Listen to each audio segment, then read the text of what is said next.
नमस्कार, आप सभी लोगों का स्वागत है हमारे आज के खास प्रोग्राम में। प्रिय दर्शकों, आज के इस वीडियो के माध्यम से हम लोग चर्चा करेंगे संतान से संबंधित प्रश्नों पर। आप लोगों का प्रश्न होता है कई बार कि पुत्र की प्राप्ति कब होगी,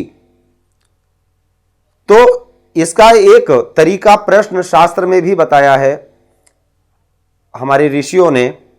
वो तरीका भी मैं आपको बताऊंगा कि प्रश्न कुंडली से प्रश्नकर्ता के प्रश्न का उत्तर आपको कैसे देना है, कैसे आप जान सकते हैं कि सामने वाले ने प्रश्न किया कि पुत्र होगा या पुत्री होगी, तो आप कैसे जान सकते हैं कि पुत्र होने वाला है या कन्या का जन्म होने वाला है। दूसरे नंबर पर लग्न चार्ट में किन किन ग्रहों को किस प्रकार से आपको देखना है, कैसे देखना है, कैसे योग ग्रह बनाते हैं तो पुत्र की उत्पत्ति होती है या पुत्र की उत्पत्ति में परेशानियां आती हैं, कन्या संतति की उत्पत्ति होती है, किस दशा में कन्या संतति की उत्पत्ति होती है और किस दशा में पुत्र की उत्पत्ति होती है।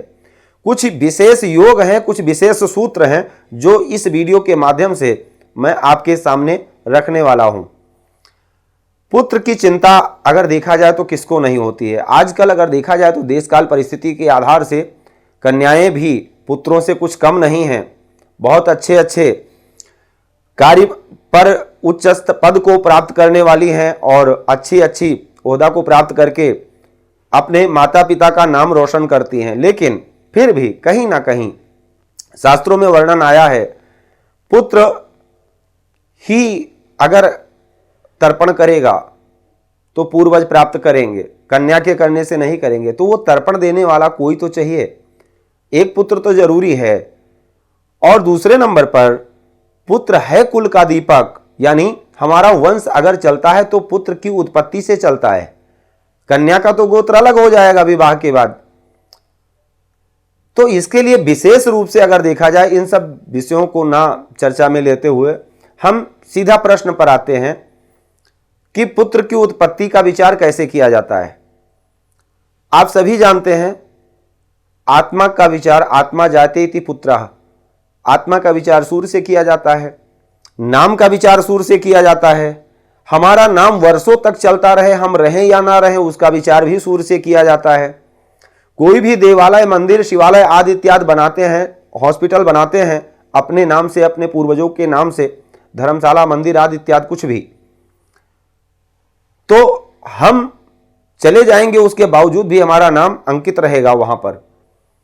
वो भी सूर्य की स्थिति अच्छी होने पर ही व्यक्ति ऐसे कार्य कर पाता है जो जन्मों जाने के बाद भी उसका नाम याद रखा जाए, सालों साल तक उसका नाम स्मरण में रखा जाए, या ऐसे कोई कृत्य करता है, ऐसे कार्य करता है जिससे उसका वर्षों तक नाम रहता है, लोग याद रखते हैं ऐसे नाम को। तो उस नाम को देने वाले कौन हैं? सूर्य हैं। और अगर हमें संतति पुत्र की प्राप्ति हुई तो हम तो चले जाएंगे, लेकिन अगर पुत्र है तो पुत्र के आगे सनाफ नाम में आएगा मेरा नाम। आपके दादाजी कौन थे, आपके परदादा कौन थे, आपके पिताजी कौन थे, नाम लिया जाएगा, यानी नाम चलता रहेगा। तो उस नाम के लिए हम सूर्य का विचार करते हैं। तो सबसे पहले नंबर पर हम तो बहुत संक्षेप में आपको प्रश्न कुंडली का एक सूत्र बताएंगे, दूसरे नंबर पर संक्षेप में कुछ ग्रहों की स्थितियों को बताएंगे जिससे आप समझ सकते हैं कि पुत्र की उत्पत्ति होने वाली है या कन्या की। सबसे पहले नंबर पर हमको सूर्य को देखना है। सूर्य की स्थिति क्या है जन्म पत्रिका में? अगर सूर्य अच्छे स्थिति में हैं तो निश्चित है पुत्र की प्राप्ति होगी। बृहस्पति अगर अच्छी स्थिति में है, क्योंकि पंचम भाव, देखिए यही है पंचम भाव जहां से हम पुत्र की विचार करते हैं, पुत्र का विचार किया जाता है।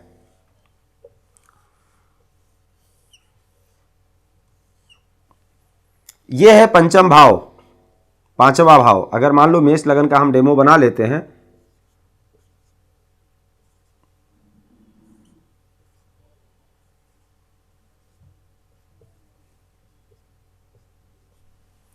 तो यह है पंचम भाव। यह है हमारा पुनर्जन्म, यहां से हम अपने प्रारब्ध की भी चर्चा करते हैं, क्योंकि भाग्य स्थान ये है। भाग्य एक सूत्र लगता है भावत भावम का, तो ये 9वां घर है, लगन से 9वां घर है। और 9वें घर से अगर गिनती किया जाए 1 2 3 4 5 6 7 8 9, नवम से नवम और पंचम से पंचम 1 2 3 4 5, यानी पंचम से पंचम यानी 5वां है, और 9वें भाव से 9वां घर ये पंचम है। तो ये दोनों एक दूसरे के पूरक हैं। और इन दोनों भावों के कारक कौन हैं? यहां के भी और यहां के भी देवगुरु बृहस्पति हैं। देवगुरु बृहस्पति स्थिर कारक हैं, और चर कारक संतान पुत्र के भी बृहस्पति हैं। बृहस्पति से पुत्र का विचार किया जाता है, बृहस्पति से ही धन का विचार किया जाता है, क्योंकि ये दोनों भाव भाग्य और प्रारब्ध है। एक बच्चा जन्म लेते ही पता लगता है, डॉक्टर बताते हैं इसको ये बीमारी है। उसने कौन सा कर्म किया है, क्यों बीमारी आई? वो कहीं ना कहीं पूर्व जन्म से उसका पंचम भाव निश्चित है डिस्टर्ब होगा, प्रारब्ध के कष्ट को भोग रहा है। प्रारब्ध कहते हैं पुनर्जन्म के किए हुए कर्मों को जो हम लेकर के आए हैं। जैसे व्यापारी लोग 31 मार्च को अपना पूरा खाता बही क्लोज करते हैं, हिसाब किताब क्लियर करते हैं, कितना लेना है, कितना देना है, कितना बचत हुआ, कितना नुकसान हुआ। इसी प्रकार से जब हमारा एक जन्म होता है, उस समय पर विधाता ब्रह्मा जी हमारे किस्मत का लेखा जोखा मिला करके पंचम भाव से में इंकित कर देते हैं। और विद्वान जन्म कुंडली का पंचम भाव और प्रश्न कुंडली का पंचम भाव देख करके ये आंकलन करते हैं कि जन्म लेने पर आप क्या लेकर के आए थे, और जन्म लेने के बाद अब तक आपने उसमें क्या घटाया, क्या बढ़ाया, पुण्य को अर्जित किया या और पंचम भाव को और पीड़ित कर दिया, कर्म कैसे रहे आपके। तो मेन प्रश्न पंचम भाव से संबंधित है, बहुत विचारणीय तथ्य है, आपको एक बार गहराई से समझना चाहिए। तो मेन भूमिका देवगुरु बृहस्पति और सूर्य की है। सूर्य नाम के कारक हैं और बृहस्पति पंचम के कारक हैं, पुत्र के भी चर कारक हैं। पंचम के स्थिर कारक, नवम के स्थिर कारक और संतान के चर कारक देवगुरु बृहस्पति हैं। तो इसलिए बृहस्पति और सूर्य इन दोनों ग्रहों की स्थिति काफी अच्छी होनी चाहिए पत्रिका में, पुत्र प्राप्ति में कोई दिक्कत नहीं आएगी। दूसरे नंबर पर अगर जातक की पत्रिका में, जन्म पत्रिका में, जातक की जन्म पत्रिका में अगर सबसे पहला सूत्र है, आपको मालूम होगा, अगर बेसिक आप ज्योतिष में रुचि है तो बेसिक आपको कंठस्थ होगा। पुरुष राशियां हैं, पुरुष ग्रह हैं। कौन कौन से ग्रह पुरुष हैं? देवगुरु बृहस्पति पुरुष ग्रह हैं, सूर्य पुरुष ग्रह हैं, मंगल पुरुष ग्रह हैं, और इसके बाद शनि अगर पुरुष राशि में हो तो पुरुष हैं, और स्त्री राशि में हो तो स्त्री हैं, और बुध सम राशि में है तो स्त्री हैं, और विषम राशि में है तो पुरुष हैं। तो और इसके बाद शुक्र और चंद्रमा को स्त्री ग्रह माना गया है। राहु और केतु के लिए भी यही सूत्र लगा सकते हैं आप, विषम राशि में है तो पुत्र के कारक हैं, और सम राशि में है तो कन्या के कारक हैं। तो अधिक ग्रह पुरुष राशि में होने चाहिए, जैसे कि मंगल भी विषम राशि में हो। मान लो मंगल यहां पर बैठे हैं, मंगल हो गए, सूर्य यहां पर बैठे हों धनु राशि में या कुंभ राशि में बैठे हों सूर्य, गुरु भी विषम राशि में बैठे हों, चाहे यहीं पर बैठे क्यों ना हो। अब ये विषम राशि में ग्रह स्थित हो जाएं, अधिक मात्रा विषम ग्रह विषम राशि में स्थित हो ज्यादा, तो अच्छी बात है। आप समझ, बृहस्पति और सूर्य पीड़ित ना हो, विषम राशि में ग्रह स्थित हो, पंचम भाव पर पुरुष ग्रह की दृष्टि हो, जैसे कि सूर्य देख रहे हैं अपनी 7वीं दृष्टि से, ऐसे ही अब बृहस्पति अगर नवम भाव में बैठेंगे तो पंचम को देखेंगे, अगर एकादश में बैठे तो पंचम को देखेंगे, लग्न में बैठे तो पंचम को देखेंगे। पंचमेश, पंचम का जो भी ग्रह स्वामी बना है वो विषम राशि में बैठा हो और पुरुष ग्रह की दृष्टि हो पंचमेश पर, निश्चित है पुत्र होगा। वो शुभ ग्रह हो तो और ज्यादा अच्छा है, जैसे कि बृहस्पति की दृष्टि पड़ रही हो पंचमेश पर, केंद्र त्रिकोण में हो, विषम राशि में हो, और उस जातक की पत्रिका में भी अगर चंद्रमा विषम राशि में हो तो क्या पूछना है। अगर विषम राशि की पत्रिका हो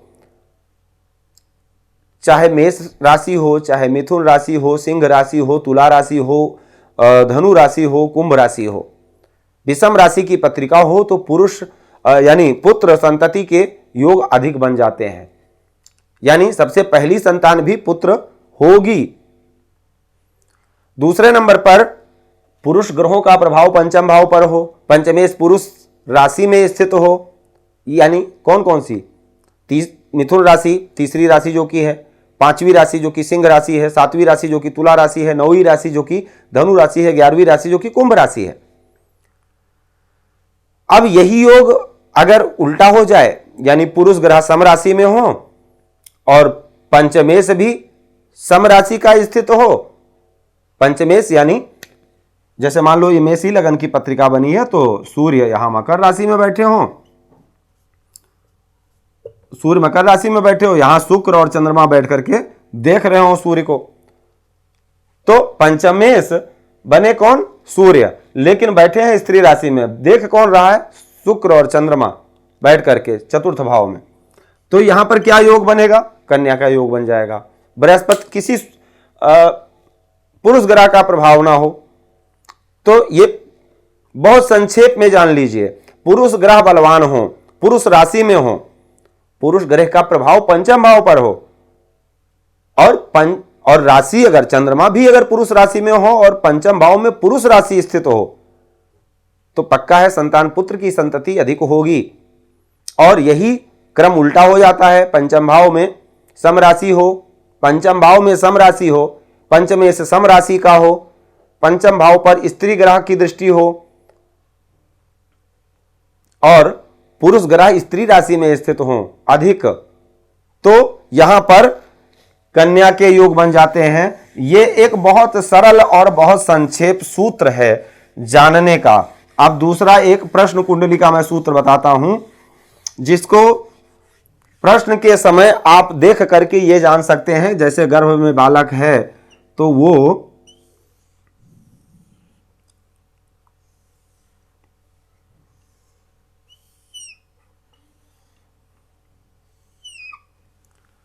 प्रश्नकर्ता, देखिए वैसे बताना नहीं चाहिए लेकिन फिर भी मैं बता रहा हूं, प्रश्न किसी जातक ने किया, उस समय पर अगर शनि और गुरु विषम भाव में हो, भाव अब यहां पर संख्या की बात नहीं है, विषम भाव में, जैसे पहला भाव है, ये दूसरा है, ये तीसरा है, चौथा, पांचवा, छठा, सातवां, आठवां, नौवां, 10वां, 11वां और 12वां।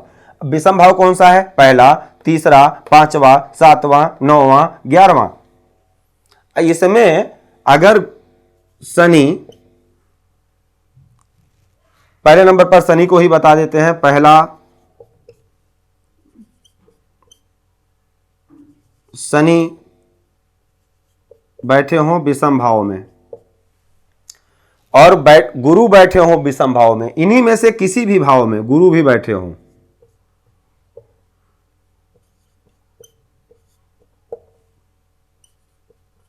तो आप समझ सकते हैं कि पुरुष संतति के प्रबल योग बने हुए हैं।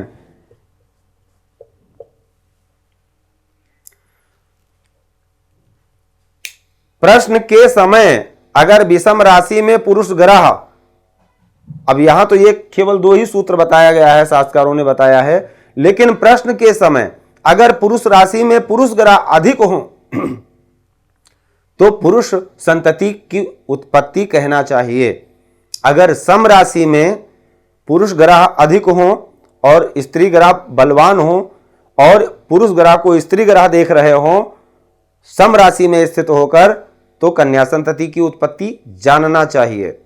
यह बहुत सिंपल सूत्र है, संतान की उत्पत्ति क्या होगी इसको जानने के लिए। दूसरे नंबर पर अगर आप की पत्रिका में बृहस्पति और सूर्य पुत्र संतति की आपको इच्छा है या कन्या 2 से अधिक है और चाहते हैं कि पुत्र हो, तो उसके लिए आपको सबसे पहले नंबर पर गुरु और सूर्य, इन 2 ग्रहों को और पंचम भाव को एक बार अच्छे से किसी ज्योतिषी से दिखाना चाहिए, परामर्श लेना चाहिए और इसका उपाय करना चाहिए।